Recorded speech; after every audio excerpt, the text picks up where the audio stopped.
So let's jump over to Portugal and see what Portugal has to offer. How do we look in terms of taxes in Portugal? Now, there are a couple of loopholes here. There are a couple of benefits. Let's say you were an American, a Canadian, and you wanted to migrate to Portugal with the NHR scheme, right? And with this program, you are exempt from paying taxes on your overseas income. The problem is it's only for a limited number of years, meaning once, you reached a certain threshold, once you've lived in Portugal for a number of years, you would also need to pay taxes on your overseas income. So the benefit disappears over time. But generally speaking, if you were to move to Portugal and if you were to take advantage of the NHR scheme, that special tax regime that Portugal has, then you would be able to cut your overseas taxes pretty much down to zero. So if you had a company overseas, you want to bring money into Portugal, you would not need to pay taxes on that. So a definite advantage. But other than that, Portugal applies a progressive tax rate. It's actually pretty high. Taxes in European countries are pretty high. But if you manage to get in on the NHR program, then your taxes also on local sourced income would be capped and you'd be paying less taxes than actually a Portuguese citizen. But again, it's only for a limited number of years. So for taxes, I give Portugal 2 points. Company. It's great. You can own 100% of a Portuguese company. So if you want to hire local employees, you want to start whatever company, right? You can do that on your own. You do not need a Portuguese partner in order to make that happen. So I give it 3 points here. Labor, I give it 2 points for the simple reason that Portugal is not an English-speaking country. I mean, it's not a majority English-speaking country. Now, if you look at the bigger cities, if you look at Lisbon, Porto, Braga, you find a lot of people that speak English fluently. So a definite advantage. However, the older generation in Portugal doesn't really speak English, but how does that apply to labor? If you want to hire people, you probably find a lot of people, especially, the younger generations that speak English, right? And labor in Portugal is more affordable than it is in Western Europe. So I give it 2 points. Land ownership. You can own 100% of your property in Portugal. You do not need any complex structure. You do not need to put your piece of land under the name of your Portuguese wife or husband just so you can own it. You don't need to do that. So I give it 3 points here. The next point is citizenship.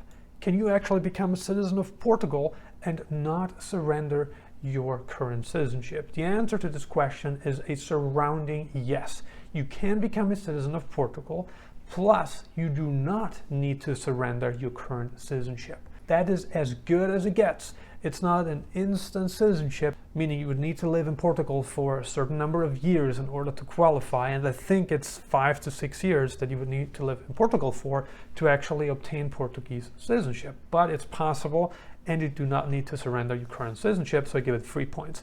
Networking. Doesn't matter what side you look on, whether it's a Nomad list, Facebook groups, or some YouTube videos reviewing different countries across the globe. Portugal ranks pretty high among most of them, and very often in the top 3 or the top 5.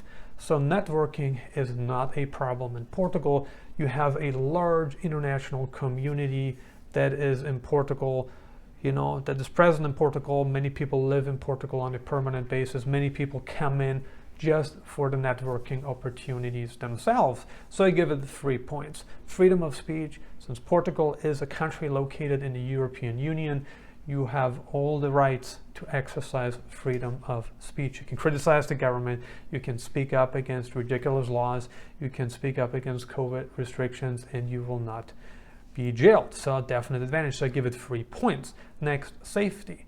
Portugal is a very safe country. Crime rates are relatively low, and it's been a relatively safe place for many, many decades. So I give it 3 points. Time zone. Portugal is not located in North America, so if you were to work with a North American company, you would definitely need to make some adjustments, but it's still a lot better than living in Malaysia, where you're like 12 to 13 hours ahead of North America. You would need to make way more adjustments to your sleeping schedule, to your work schedule, if you were to live in Malaysia than Portugal. So I give it 2 points. The food, Portuguese food is good, the bakery is good, the cuisines are pretty good. However, it's not as good as possibly Italian or Thai food, so I give it 2 points. Internet, 3 points. Portugal has good and fast and reliable internet, right? Good, fast, reliable internet, so I give it 3 points. Life expectancy is above 80 years, you know, so that means one person lives longer than, I think it's 81 or 82 years, and one person lives a bit shorter, you know, they die before 81 or 82 years. So I give it 3 points here, since life expectancy is not in the mid-70s, which would be the global average, but life expectancy is in, you know, the 80s, it is high, and so I give it 3 points. Corruption, Portugal has slightly more corruption than other countries, for instance, Scandinavian countries, but still there is not as much corruption in Portugal as there is in certain countries in Southeast Asia. So I give it 2 points. Could be better, but it's pretty good. Healthcare, Portugal has great hospitals, and I think that is important because if you want to live in the countryside, or if you want to live in one of the smaller cities or towns, you know, in the coastal areas, and you're pretty far away from Porto, you're pretty far away from Lisbon, you don't need to worry about that. The hospitals in Portugal are pretty good. So I give it 3 points. Cleanliness, Portugal is a very clean place. People don't litter all over the place. They don't burn plastics out in nature. They don't do that, right? So it's a very clean place. I give it 3 points. English, we already talked about this before. Portugal is somewhat English speaking, but it could be better. You know, you should be fine in the cities, especially when communicating with the younger generation. So I give it 2 points. The cost of living, that's where it gets interesting now, because you get all these benefits. You know, you get more value in many areas than you would get in Thailand, Vietnam, Philippines, Malaysia. Naturally, the cost of living will be higher because you're getting more value, you need to pay a little bit more as well. So the cost of living is higher than it is in Southeast Asia, but you can live relatively cheaply in the countryside of Portugal. The cities have become pretty expensive, especially Lisbon. So I give it just 1 point for cost of living. Could be worse, but it could also be a lot better. The beaches. Now, Portugal has access to the ocean, namely the Atlantic Ocean, but the beaches aren't the best, you know, pretty rocky. The beaches in southern Portugal, I'm talking about the Algarve region, they tend to be better, and it's also warmer down there, but since, you know, Europe is pretty far away from the equator, the waters tend to be pretty cold for most of the year. Even in the summertime, it's still kind of cool. So I give it 1 point for the beaches. Pets. Portugal is a very pet-friendly country, meaning you can walk your dog in any of the cities. Most parks, if not all parks, allow dogs. There's no xenophobic behavior towards dogs, so you should be fine. 3 points. Also, if you want to fly from Portugal to another European country or from Portugal to North America, you can actually do that with your dog, you know. So airlines are not really xenophobic towards dogs, right? They don't show xenophobic behavior towards dogs. So I give it 3 points. Entertainment, a very important point, right?